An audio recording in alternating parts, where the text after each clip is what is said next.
Okay, this looks like we're live. Hello, folks.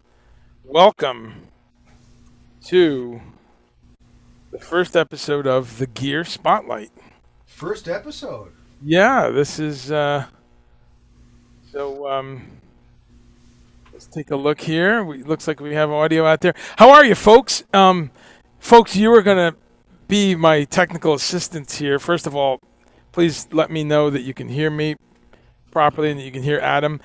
Hi, it's Andre Chumley here, and we're here on Make Weird Music, and I'm very proud to, for a number of reasons, to have the chance to premiere my brand new show here.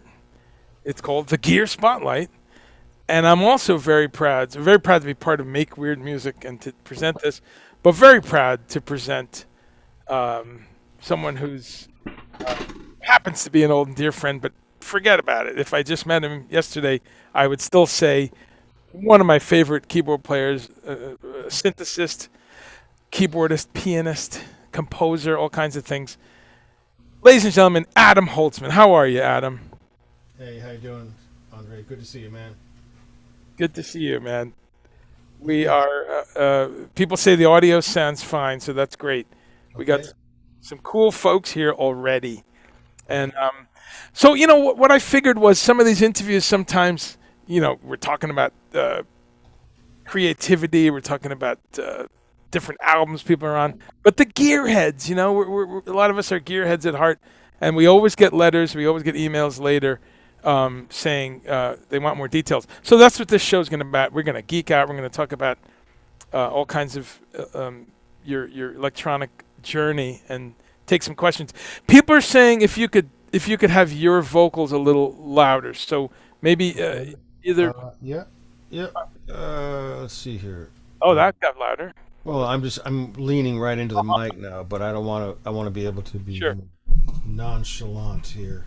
Yeah. Bring that if you can bring that I'm, channel. I'm bringing the level up a little bit too. I was having some feedback issues before, but I think it's probably okay. Is Nice. this Okay. better for folks? Is this better? I hear it better. Is this cool, Folks, good for you. folks out in TV land? Our front of house assistants. Okay, that's great. So we'll start with I'd be surprised if anyone here is not very familiar, but Adam, of course, the past decade has been part of the Stephen Wilson group, Steve Wilson band, but many solo records. In fact, we're going to talk today about his new record about to drop with his group. Um, and let's talk about that. Let's talk about the live album. Let's start right there because I love when there's new stuff. So tell me about the new record coming. Show them the groovy cover. Yeah, let's do some. Uh, sharing here. Hey, we got sound effects. Um, Yeah. Door slam number one. good. Let's see. Um, let's pull that cover up. Here we go. So it's called The Last Gig, folks, which we know is quite quite funny these days in a dark way. But there it is. Brave New World. Hopefully, it'll be available in about a month, 6 weeks, roughly. Probably early April, something like that. Okay. And Yeah, Adam. yeah, man. We as he, if you can, if people notice the date, it was basically the day before full lockdown, and Broadway closed the night we played. So it was rolling in, and we just had this feeling that we might not play again for a while, in that kind of indoor nightclub setting. So we, uh, by a miracle, the sound man recorded it on a multi-track, and so we have this nice recording, and there, I mean, which was, it's nice to have a souvenir of what might be the last gig. Who knows? Up for me anyway. Up until now, I mean, not counting streaming gigs and things like that. That's different. That it's a different category. Sure, But sure. in this category, It's still the last gig, at least for me. Yeah. No, it's you're right, and again, we both have a dark sense of humor, but it's the last one for the foreseeable future. As you said, there's a whole different vibe here, and I love that you call it the Brady Bunch vibe because it's this. Oh, when people do the multiple panels, yeah. You know what? I just made a connection between that, though. It's almost like a comic in a way too. When everyone's got the little squares, Zoom is even like a comic in a way. That's exactly correct, and of course, Adam's Sunday Funnies is something people should check out. Okay, so tell us a little bit about the Brave New World setup. What are you using for that group? On this gig, I was using a pretty nothing, not super fancy. I'll move this. Hopefully, I won't knock things out. But of course, my trusty Voyager, as you see right behind me, Right. and over there you see here the lower keyboard SV1 Korg SV1, Nice. and I think it has basically the best electric piano sound out there, especially for the money. It's so And good. uh, and I used, in addition to those two main keyboards, the Korg Minilog. I don't know if you can see. Yeah, you can see it right there. I shovel myself out of the way. I use it as a controller also for the Dofer system when I'm at home.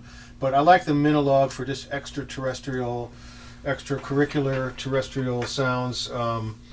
When I'm doing a gig, I like to sometimes just make something go Yeah. while I'm playing all the other normal stuff. So it's good to have Minilog kind of floating around.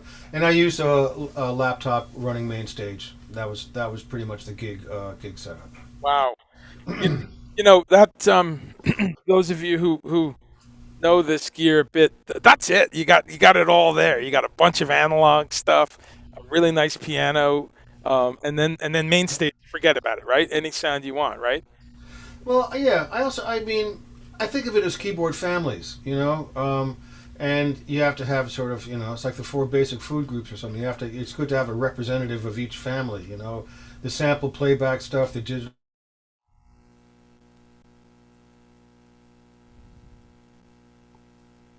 Oh, all right. Um, Oh, you glitched there for a second. You were saying the four keyboard food groups, and you said the sample playback, and then it glitched. Sorry. Sample playback, digital synths, analog stuff, etc., etc. Yeah. Pianos, organs, etc. Yeah. No, Um, you've talked about the SV1 for years. Let's pause on that for a minute, and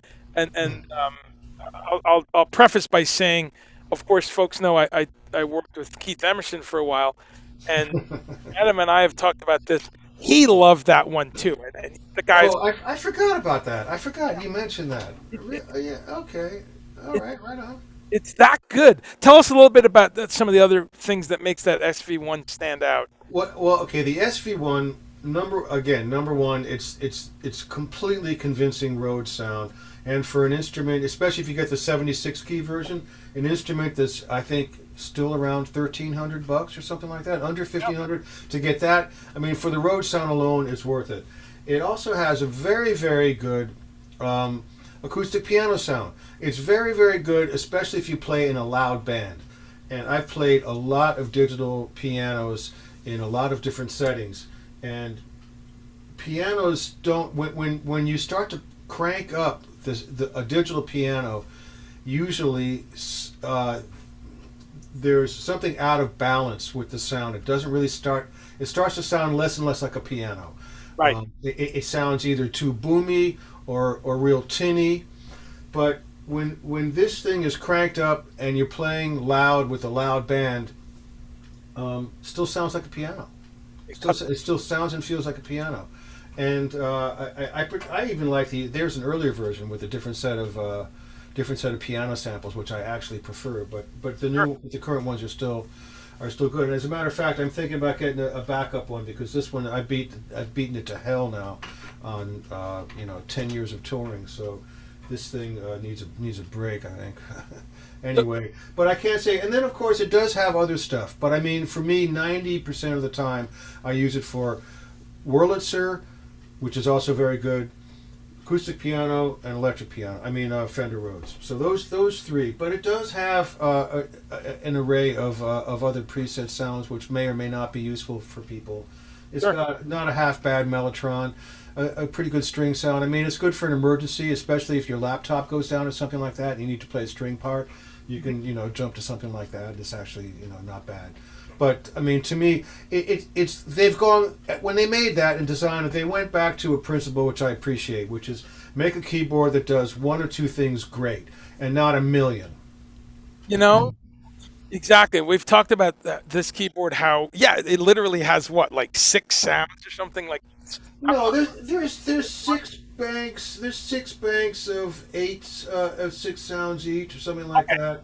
I mean, there's like 36, 40 sounds, something like that. Which today is tiny, right? You get these. Oh, it's like Back to the Prophet 5, or when, Yeah, when everyone's mind was blown that it actually had 40 patches or yeah, whatever it yeah. was. So this is on all the Steven tours, for instance. I noticed you always All have. the Steven tours, and all the most of the gigs I've done on my own in the last, in the last 9 or 10 years.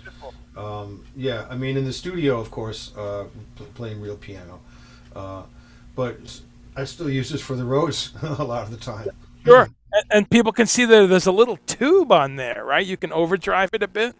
Yeah, it's certain patches are run through the tube, and it does warm up the sound a little bit. But I was concerned about what if the tube broke down on me when I was playing a gig in Istanbul or something like that. Yeah, right. And they said that it wouldn't be a disaster. Sure. The sound would just be a little Which different, iPad.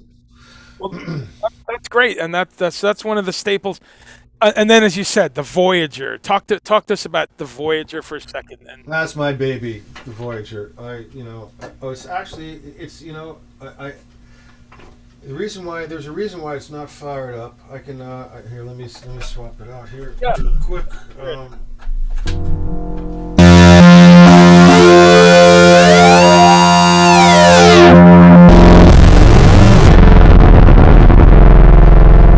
It's not normal. Is it too loud?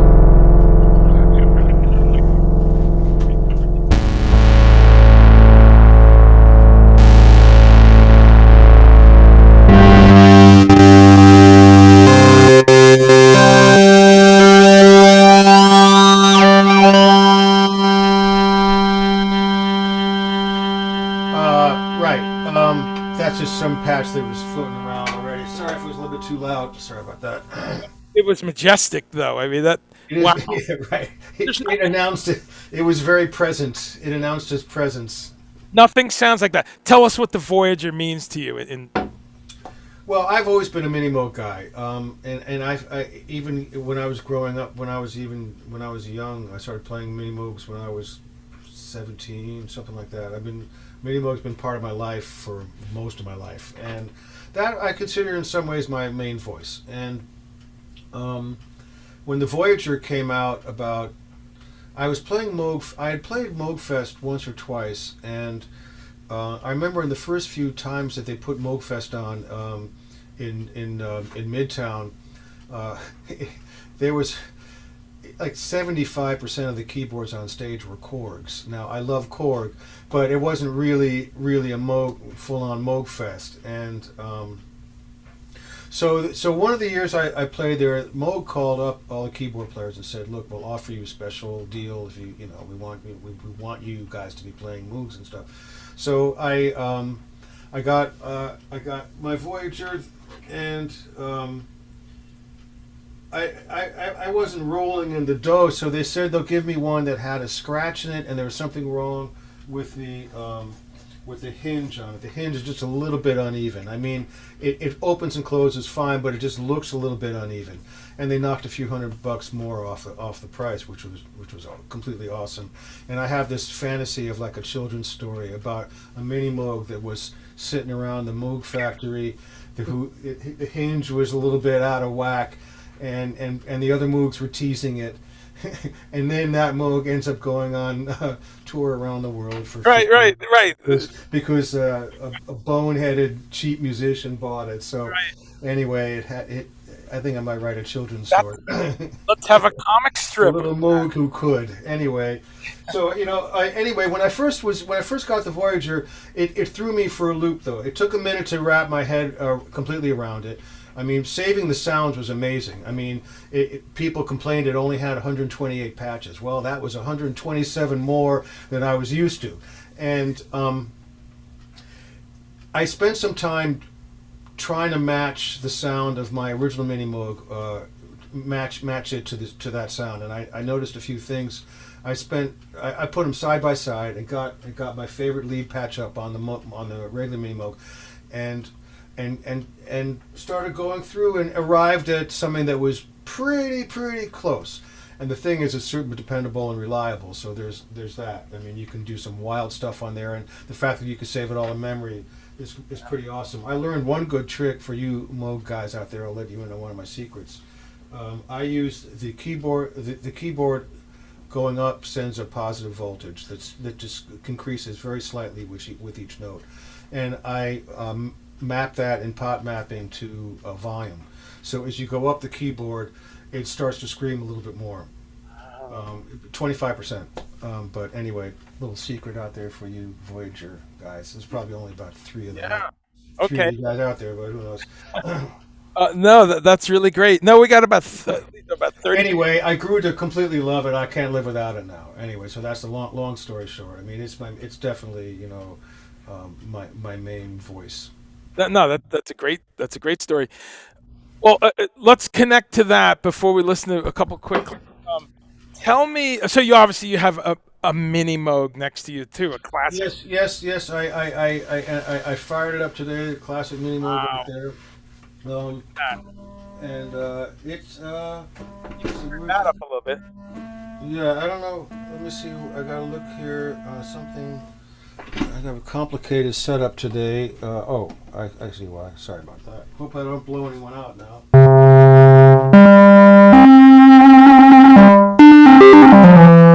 The something's a little bit dusty with the mod right now. I got to figure it out.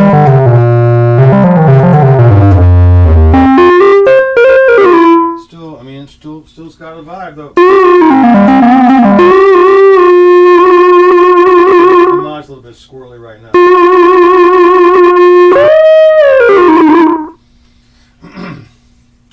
That's it, folks. So you bought that one what year? That was in 1974 or five, Wow. and what? I'm sorry. Beautiful. I said, yeah, just beautiful. Yeah. Had it the whole time. I told you that story about Guitar Center. Yeah, tell the folks the story. Should I run that one by? Yeah, please. I, first of all, let me disclaimer. I have nothing but respect for Oberheim. Let me just say that up front. The Oberheim is awesome.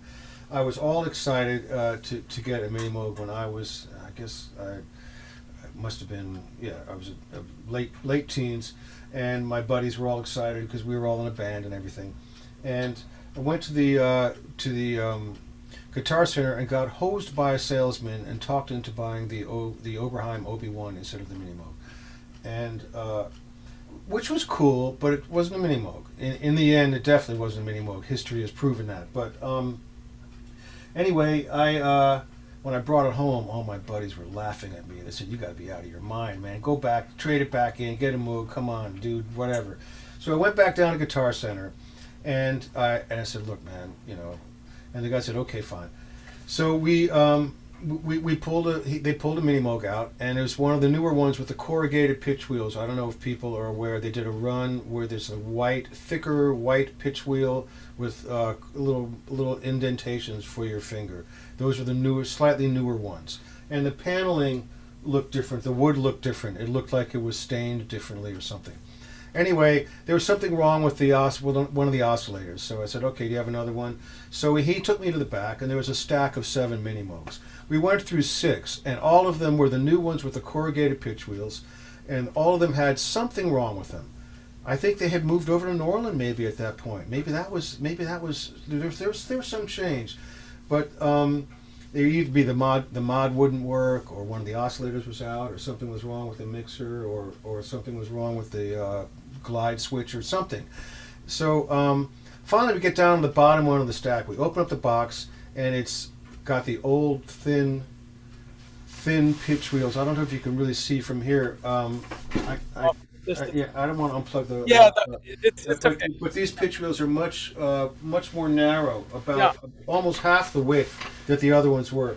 And the guy said, "Oh wow, an old one." And I said, that's it," and plugged it in. Of course, there was nothing wrong with it. It played beautifully, it sounded great. The wood paneling looked like real wood and not this weird kind of stained press board or something that was different about the wood. I mean, so anyway, it's awesome. So I've had it for pretty much my whole life. So there, Awesome. there you have it. A 46-year-old instrument, folks, and you hear it on a lot of these records. Let's go to one of our video clips right now. This is a really cool chance to hear Adam with the Stephen Wilson Band.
So cool. I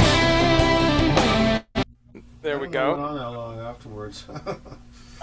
Oh, yeah, I guess is that was that Kilmister on that tour? I Yeah, guess. that's killer on there. Yeah, yeah, So, okay, and Craig Blundell, of course, on yeah. drums. Craig Blundell, Nick Beggs, and Stephen. Yeah, that was sound check in Italy.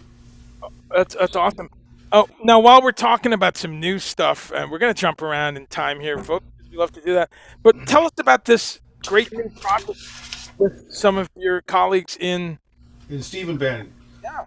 the trio Trifecta. It's with Nick Beggs and Craig Blundell, and we are. It looks like the record's probably going to come out in is going to come out in September, I'm told. Okay. And we're very excited about it. It's an interesting concept. It's called Fragments, and it's 15 2 to 3 minute songs. So it's a bunch of ideas all compressed into one into into one giant layer cake. I guess I don't know how else to put it, but I can play a little bit of some of it if Please, people want to hear a bit of it. preview, folks. World premiere. Yeah, wake up the old computer here. Um, yeah, hope. Let me know if it's too loud or not loud enough or whatever. I'll play this song.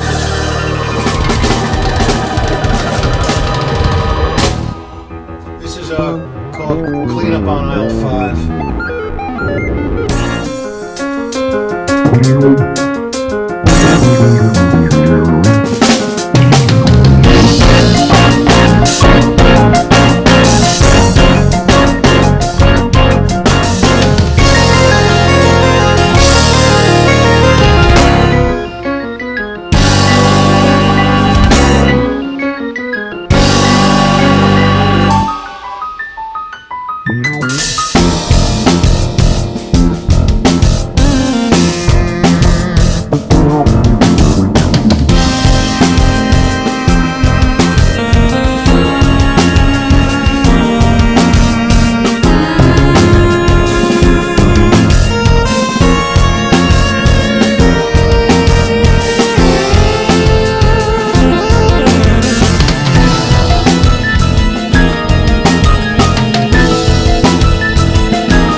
That is Anyway, you get the idea.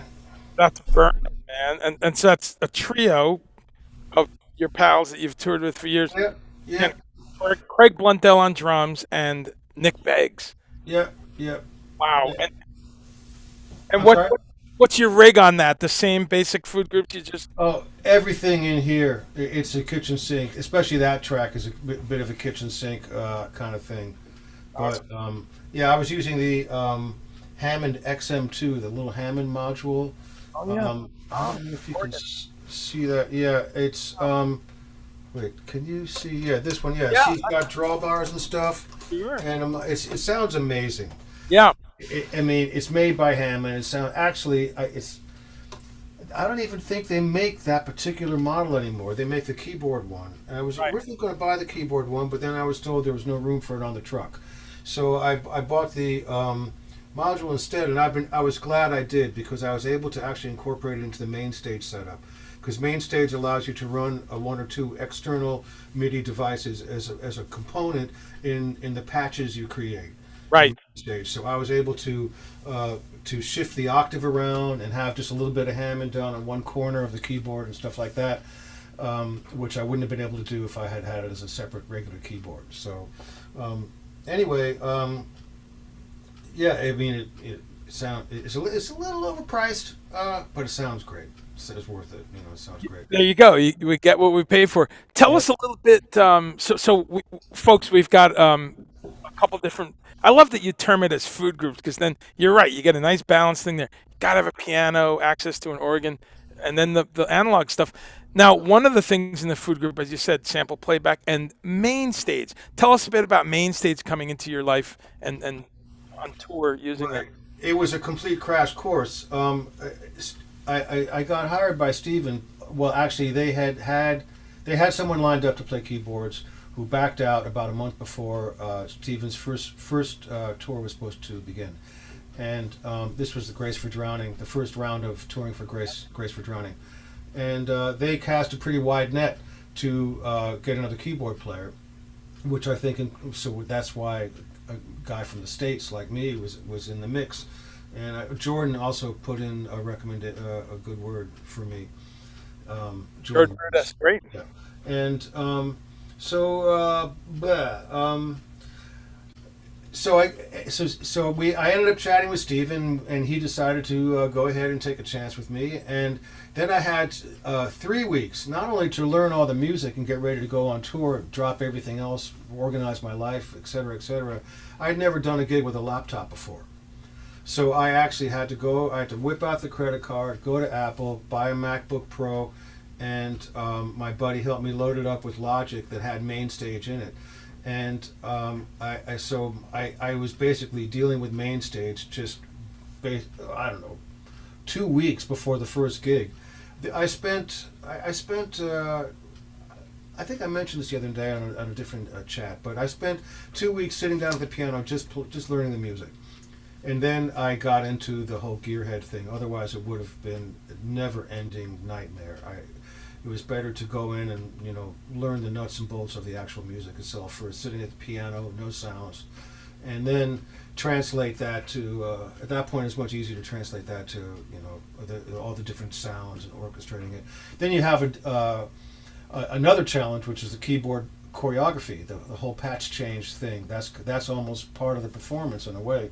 Sure. Making those changes so you're comfortable and you don't have to do stupid moves right before you play, or things in the middle of what you're playing, etc. Sure. But yeah, so that was it was a crash course of coming into the laptop thing, and I'm glad it was MainStage, because I think up until MainStage and things like that, the laptop thing was okay, but not awesome. MainStage is really an amazing program, and it's super flexible, and it sounds great, and it's got a lot of great built-in stuff, all the Logic instruments and things like that. But people also loaded up with banks of custom sounds, and Stephen gave me a bank of, we had custom Mellotron sounds and stuff like that that were great, and that are great. And you know, so I mean, I came around on it. Now I can't really. I'm not comfortable taking a solo on a laptop. I've done it with some sort of distorted lead patches and stuff like that, but you can't really quite get into mini moog-ish territory. I don't know why exactly, because technically, if you're just using a controller and a wheel, you should be in the ballpark, but it's just not the kind. I think it's more for atmospherics and textures. It's the kind of thing that replaces running around the world with 18 space rack. I mean, that's what the laptop has replaced now. Now, I mean, I used to do that. I used to do that sometimes even on my own, traveling Yeah. with a large rack and two heavy-duty Anvil cases with keyboards. Sure. Now, 80% of that can be squeezed into a laptop. All the kinds of sounds, all the layers of digital sounds. Yeah. No, folks, we're here with Adam Holtzman, and what's funny is this is kind of what we do a couple times a month, just talk about gear, and it's fun to have, boy, like 45 or 50 people joining us. Let's see if there's any cool questions here. And excuse me, folks, I just don't have a technical staff here, so I have to lean over. But let's see, just people saying that they're loving this. Paul Demond says, "I think Adam layers keyboards better than anyone on the planet." Wow, that's great. Nice. That's great, and it's true. He really can make them sit together. Sharon, how many Huh. do you carry any backup instruments on the road, or is there like something that's there, like in case there's Backup laptops with MainStage and all my programs, they have that going. yeah, And believe me, there was my laptop died in my first laptop. I guess I used it a lot. Lasted about 6 years. It died right before we played a big gig in Poland. But we the guys, these guys are Mac whizzes on the crew, and they had backups and everything. So you know, I was able to get through a couple of weeks with the backup, and then I finally got another computer. So. it's But yeah, no backup Rhodes or Voyager or anything like that. yeah, okay, no, Not quite that highfalutin a setup, I guess. You know, yeah, that.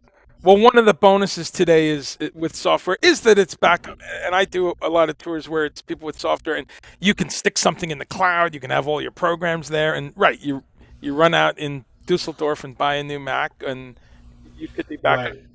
right? Yeah. So straight up. Let's see. Paul Demond says, "Please tell Adam it sounds fabulous in the studio." That's great.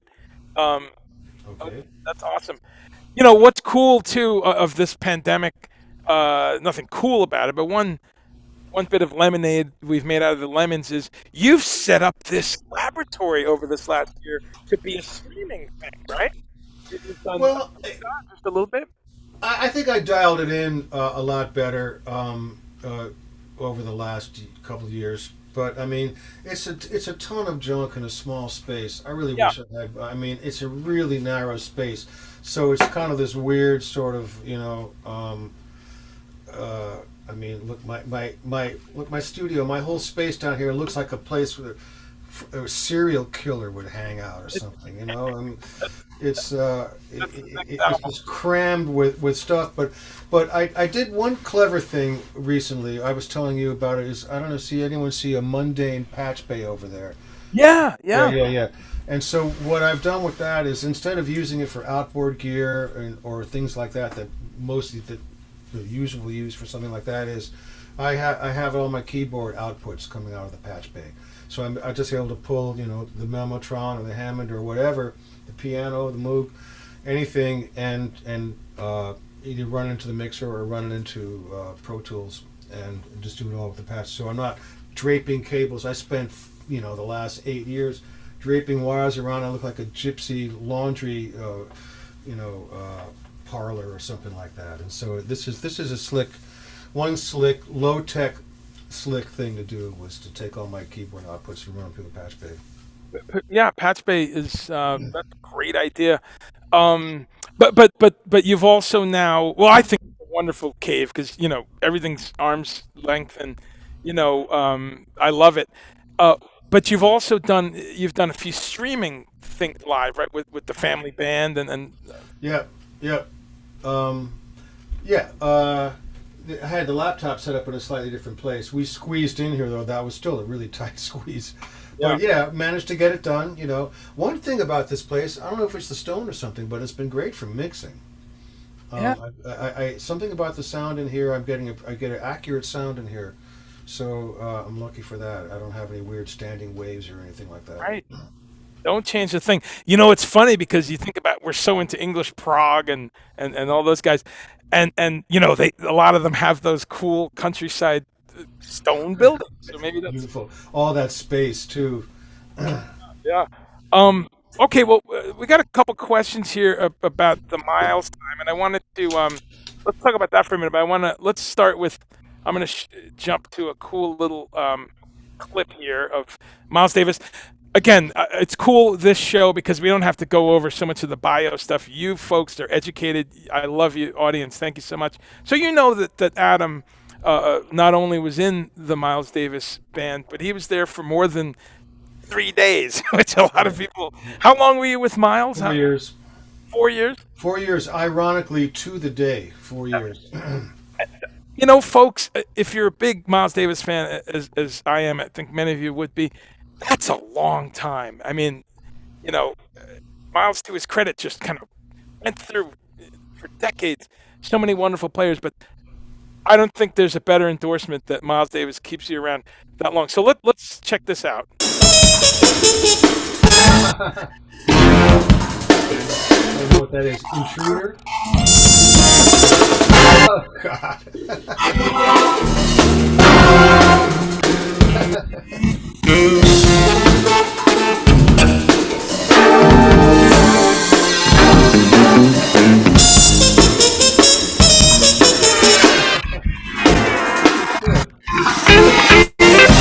Look at that. Ridiculous. Let's pause for a second. So walk us through.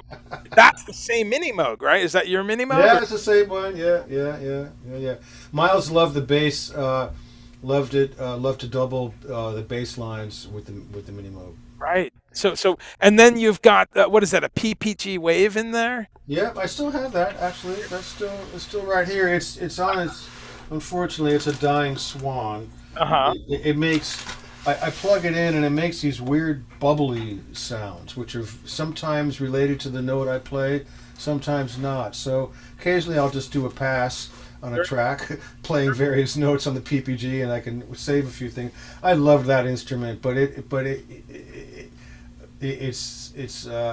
needs probably needs a couple Needs some chips or work. something redone. Okay. I don't know.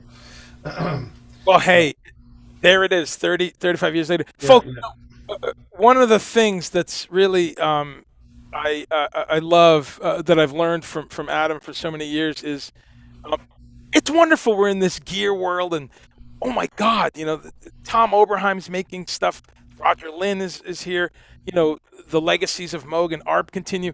But look at this lesson right here, folks. This man has two instruments that he still has. You know what? It's about the music. You don't have to have all the new Oh, I shit. see what you mean. Yeah, yeah, yeah. Oh, right. Yeah, right. Oh, yeah. The right. I mean, and I think that there's some kind of unspoken thing that it this somehow this new piece of this whatever the new gizmo is going to somehow unlock creativity or some secret. It'll get you to some creatively to some place where you couldn't get to before. And usually the only difference is maybe things are more convenient with a newer instrument or something like that. But I mean, you're still stuck with your ideas, you Yeah. know, whatever they are. Such a lesson there. It's cool. Check these new things out. Watch a video here and there. But look at this lesson. This man has an arsenal of all this great stuff. But the things that work, no need to change them. Let's catch a couple more seconds of this. This is here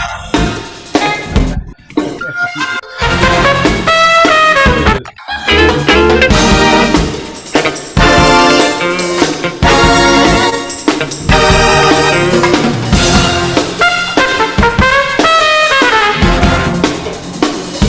Good mix, really.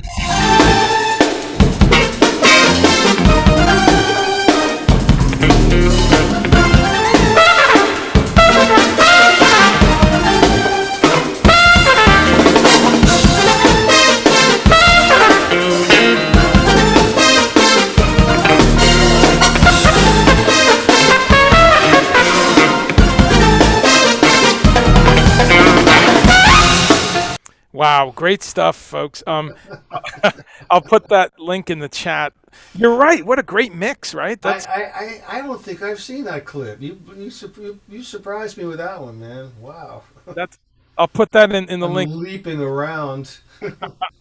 No, it's a great one. And is that Foley up there too? Is he Yep, yep. That was Kenny Garrett? Foley, Kenny Garrett, Ricky Wellman on drums, um, Benny Rietveld on bass, Oh, and I think that was Munyongo on percussion, and I guess that's everybody, right? no. Foley, yeah, that's everybody. And Miles, yeah. Oh, and the key and was it Kayakagi on keys? I couldn't tell from. I think it might have been Kayakagi Okay. on keys there. Yeah.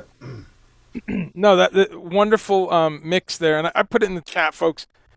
Do some do some diving there and check that out. Give us a Miles story. In fact, let me zoom it in because we could do 2 hours on Miles. But take us to the beginning because let me set this up. And I know you were working in L.A. selling in a music store and you were programming and stuff. Give us an idea how Miles found out about you and got you. Well, yeah, like you said, I was working in the keyboard store in 1980. I guess it was 84, 85, early 85. Wait, it would have been. Yeah, I guess 84, 85, right in the center of the MIDI revolution. So I had a front row seat for all this new gear and the whole interconnectivity idea of all these different brands and stuff like that.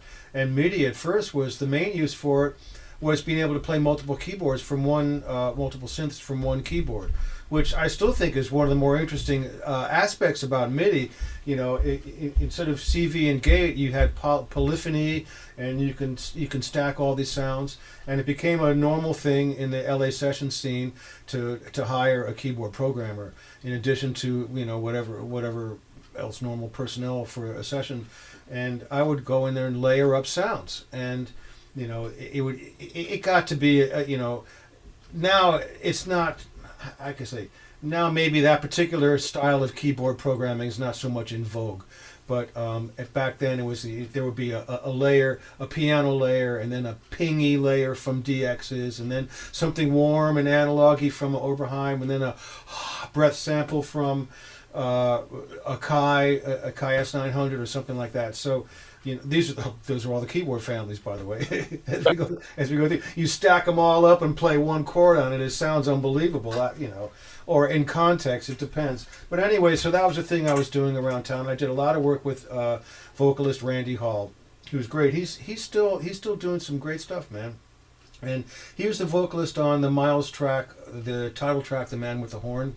Ah, And he also sings on the song "Shout." And he grew up with Vince Wilburn and Felton Cruz and Daryl Jones and a few of the other guys that ended up playing with Miles for a long time. And so he was kind of in that circle. And Miles wanted to make more of a pop album, and Randy was a sort of a pop R&B guy. So Miles called Randy when Miles signed with Warner Brothers. He left Columbia and moved over to Warner Brothers, which was a big deal. The last record he made on Columbia was "You're Under Arrest," and he came to Warner Brothers, and he wanted to do he wanted to do something more commercial. He was a huge fan of Prince and other artists at the time. And he wanted to sort of continue, I guess the idea at the time was to sort of continue a little bit in the direction of the last album included Human Nature and Time After Time. And so, explore more of that pop area possibly, etc. So they, he signed to Warner Brothers, and he called up Randy to put together some sessions for him. And Randy, after I'd been working with him quite a bit that summer, Randy invited me down to do my thing with MIDIing up, PPG Wave, and I had an Oberheim expander and MIDI Moog. And Miles loved the new sounds, and he was completely intrigued. And this is also 1985. This is just when all this stuff started to sound bleh. All this stuff started to sound really good. Oberheim, PPG Wave, all the samplers. I mean, you could really do some damage with sonically. It didn't sound like a toy anymore, or whizzy or something like that, or like an organ or something. It sounded, really like something with weight to it. If you program the sound right, and he was really intrigued with that, and it was new. He was always intrigued with what's new, and he was also always interested in technology. And this was definitely a big step. And so I guess he looked at me as a guy that he could sort of mold into what he wanted, which is pretty much what happened. And that's how I got into the soundscape concept. Beyond the soloing and normal conventional keyboard playing, the idea of just creating atmosphere and sound using somehow, I guess sound design would be a word for it, where it's somewhere in between a pitched concept and a sound effect, or somewhere, or morphing in between the two.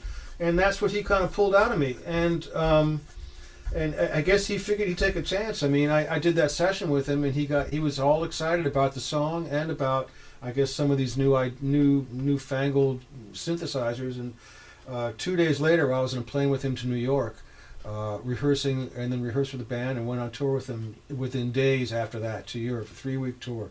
So I got swept up into this thing. It was almost like a fairy tale, really. I mean, it was completely really pretty mind blowing.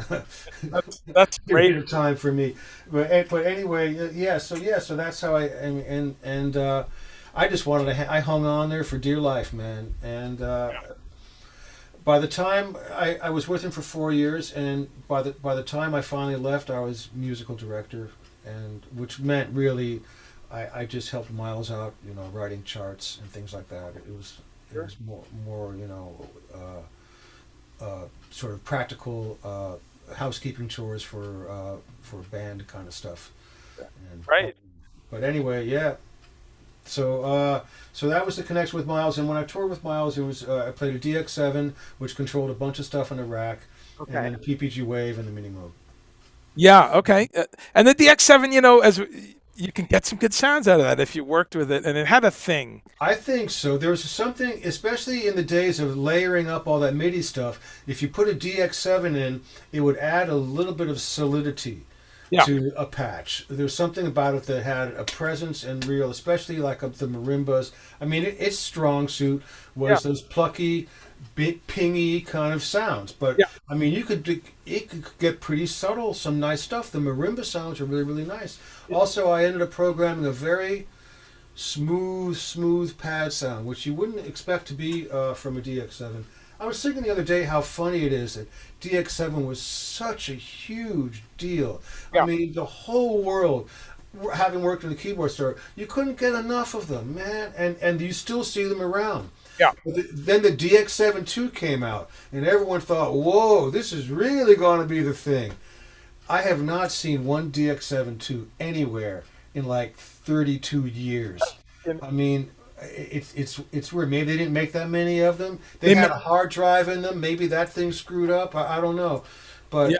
it's interesting that the follow up to that was has not Yeah. it has not I don't know It, gone the distance. I should say. yeah. Yeah, DX7s. I forget, but I just looked at it the other day. They made about 120,000 of them or something. By contrast, folks, about 13,000 mini Moogs. That's it. 12,000, 13,000. So wow, DX7. You I know, thought the number was more like 15,000 of the mini Moogs. I don't think any higher than 13, but I may be wrong. But I'm Okay, yeah, no, yeah. and I used to buy them and sell them when at Goodman didn't carry them anymore. They were already on their way to being vintage. But yeah, whenever people would walk into the shop with a mini Moog that they wanted to dump for some kind of digital keyboard, because a mini Moog could only play one note and it didn't sound like a piano. So I would buy them. At one point, I had like 3 or 4 mini Moogs. I just stockpiled them, yeah. and I sat on them, and they were worth a lot of money. I sold them like years later. When some I wanted to keep. I wish I didn't have to sell. And some I sold. 1 or 2 I sold to a friend. A couple I kept for investment and then sold anyway. No, they're only going to go up in value, like a 50. I knew that. I was the one smart, savvy business move I ever made. Wow. I knew the mini Moogs were going to increase in value. Well, we got about 10 minutes. Let's see if there's any questions, folks. If you got a few questions for Adam Holzman, put them in the chat. And cool, a bunch of people saying they had an old TX7. Yeah, you see them cheap because again, there's so many of them that you see them. Oh, Let's really? How much do you see them for? Like in you the know, hundred, I in the saw hundred? I saw one about 2 years ago for like 250 or something, two and a quarter. Okay. Because there's a lot of them. So supply and demand How will. many did you say? 100 and what? DX7. I have a book. I could reach for it, but over 100,000. I think 120,000. That's a lot. And the DX7 too, I wonder, is probably a Well, tenth that's of the that. DX7. I mean, that's the DX7. 100. Yeah, Yeah, yeah. yeah. And the, I wonder what the two was. yeah, Probably not much. I Probably mean, not much. for contrast, say the CS80. There's only 2,000 of them. So Is that the Yamaha polyphonic synth? yeah, Yeah. 2,000 of them. So that they're six figures now. So, but And jumping, Synclav. I wonder how many Synclavs they made. not that many because it was 20, 30, 40 grand, right? So No, it's like try 50 to 100. that's true. I'm saying with nothing in it, right? At the Oh naked, yeah, right, not- right. and then right. They still sounded amazing, even when they played a string patch. There was something. So good, Those things did have a sort of presence. so I good. bet you there's probably only 400 or 500 they made. It's low. Maybe, right? It's low. So well, as we wrap up, we know we want to come to some new projects you want. Oh yeah, yeah. Why don't we do that now, and then we'll jump backwards to tell people Right. Do you have to sign off right at 7, or we just drag people out? we have a minute or two past that we go. Okay, I see. Well, yeah, yeah, yeah. Okay. Well, what's up then? Shoot me a question. Okay, great. Well, I guess I wanted to make sure we went through a couple of the new things, including I want to ask a question on the new Steven album. But folks, you've got the trifecta to look out for. That's Adam and Craig Blundell and Nick Beggs. And then you've got his Brave New World live album, which I'm just going to just show just a couple seconds.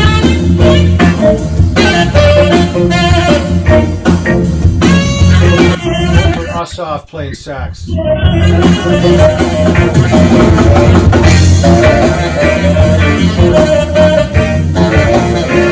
So just to pause, this is the band that's on the new live record, right? This is the gig. This is the live. This is the gig, actually. There we go. But it's mixed a lot better. This is just the raw sound, I think, coming into someone's phone or something like that. But yeah, Apologies there, folks, but yeah, yeah. this is the band, and you can see there's his rig. He's got the Voyager, the SV1 main stage with a controller. Take us through this great band, too. Tell us who's in the band. On guitar is my wife Jane Getter. On drums is Gene Lake. On sax is Ofer Asaf. On bass is Freddie Cash, and that's me on keys. Also, I should mention Jane's got a new record coming out at the end of March. Yeah. Called Anomalia, and it's with her band Jane Getter Premonition. It's coming out on a real record label, and she it's made a great record with guys like Chad Wackerman, Vernon Reed, Alex Skolnick. Great band, Mark Egan, Gene Lake, killer band, and so that's another very cool project coming out soon. That's fantastic, and we're going to have Jane on the channel here in the coming weeks to talk about that. But yeah, let's just hear a few more seconds of this, folks. But again, AdamHoltzman.com, and you'll be able to find this record. Yeah, my Facebook page, Adam Holzman Official. There you go.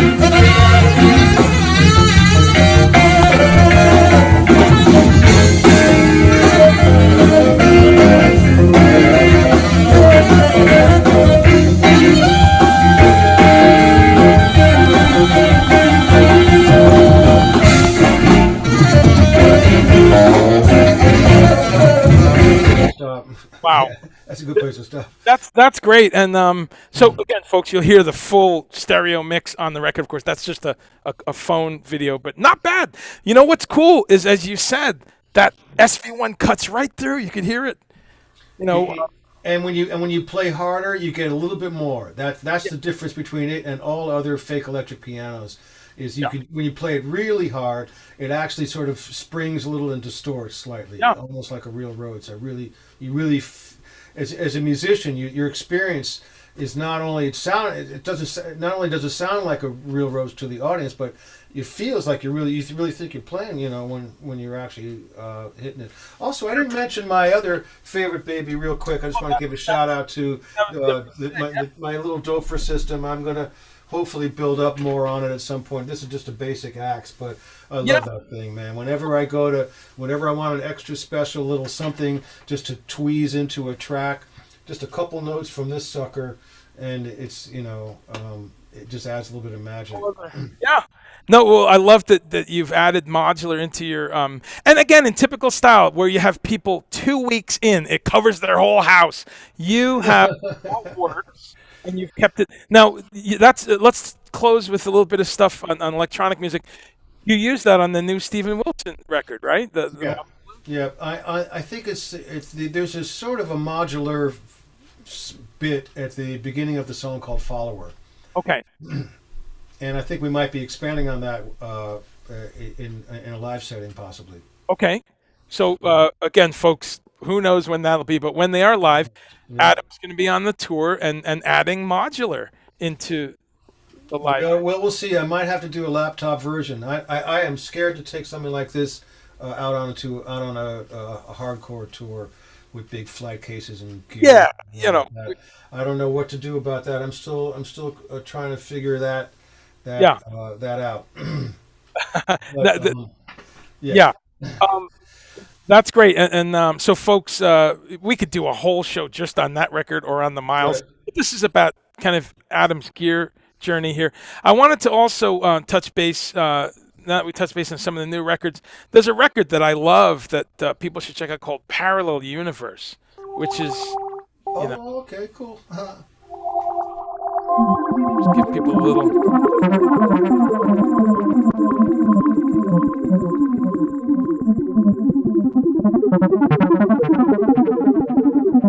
So this one's pure electronic music The as whole a album, yeah.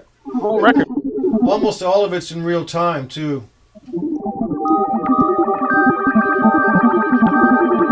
So just some beautiful, bubbly.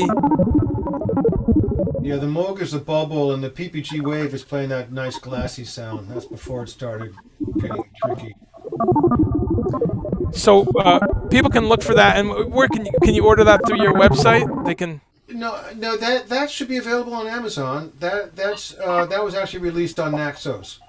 Um, I do have some copies. If people want to contact me directly, I do have some copies of it. Okay.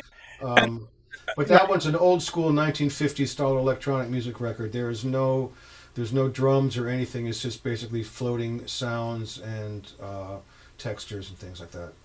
Love it because it's just you can't beat that analog sound. Following through from that, folks, there's a great another new product. Right. Thank you for mentioning. Right. Yes. Look at that stereo. Yeah. Yeah. But again, you can check out Adam's website. This is a great book for any of you synthesists, whether beginner or very advanced. Just came out a few months ago.